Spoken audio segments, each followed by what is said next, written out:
तिमी यति धेरै चिन्ता किन लिन्छौ? यो जिन्दगी जिउनलाई हुन्छ, टेन्सन लिनलाई होइन। पङ्खा खोल्यो, खाना खायो अनि सुत्यो। सक्सेस यसरी कहिले मिल्दैन। अल्बर्ट आइन्स्टाइनले एउटा मजाको लाइन लेखेका थिए, तिमी जिन्दगीलाई यस्तो नबनाऊ जस्तो कि तिमी धेरै कमजोर छौ। तिमी यस्तो नसोच कि तिमी धेरै कमजोर छौ।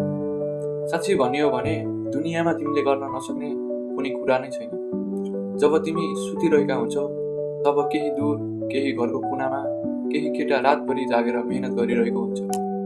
तिमी कहानी नबनाऊ, तिमी आफ्नो स्टोरी आफै लेख। यो कुरा तिमीमा डिपेन्ड हुन्छ। साँच्चैकै तिमीलाई यो लाग्छ हरेक जीवनमा जो कोहीको हातमा सक्सेस हुँदैन भनेर? यो कुरा गलत हुन्छ। जीवन छ त आफ्नो रेस्पोन्सिबिलिटी लिन सिक। यहाँ कोही एक दिनमा सक्सेस बन्दैन। किताब खोल्यो, 1 घन्टामा पढ्यो अनि सकायो। भर्खर सुरुवात गर्यो अनि आफ्नो गन्तव्यमा पुग्यो। कुनै कुरा पाउनलाई थोरै समय लाग्छ। सफलताको हेराइ उसको हिँडाइभन्दा सफरिङको लक्षण लामो हुन्छ। मैले भने नि, यो जीवनमा कोही पनि एक दिनमा सफल भएको छैन। कसैलाई नि एक दिनमा मन्जिल मिलेको छैन। सफल हुनलाई तिमी हरेक दिन खट्नुपर्छ।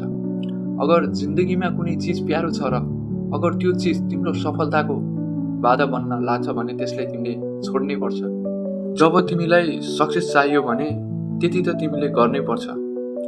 जब सफलताको सिडीमा पुग्नु छ भने त्यति बलिदान र सेक्रिफाइस तिमीले नै गर्नुपर्छ। अगर तिमीले यो गर्न सकेन भने तिमीले देखेका ती सारा सपनाहरू बेकार हुन्।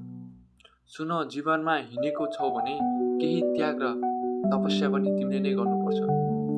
यसरी बसेर आफूलाई दोष नदेऊ। सोलोली भए पनि तिमी अगाडि बढ। सफलता कहिले पनि टाढा हुँदैन, सफलता नजिकै हुन्छ। जो रातभर मेहनत गर्छ त्यसलाई मात्रै महसुस हुन्छ यो कुरा।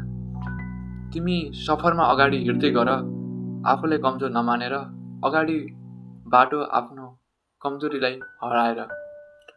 अगर तिमी मन्जिलको बारेमा रातभरि सोचिरहन्छौ, विश्वास गर एक दिन तिमी त्यहाँ पुगिहाल्छौ।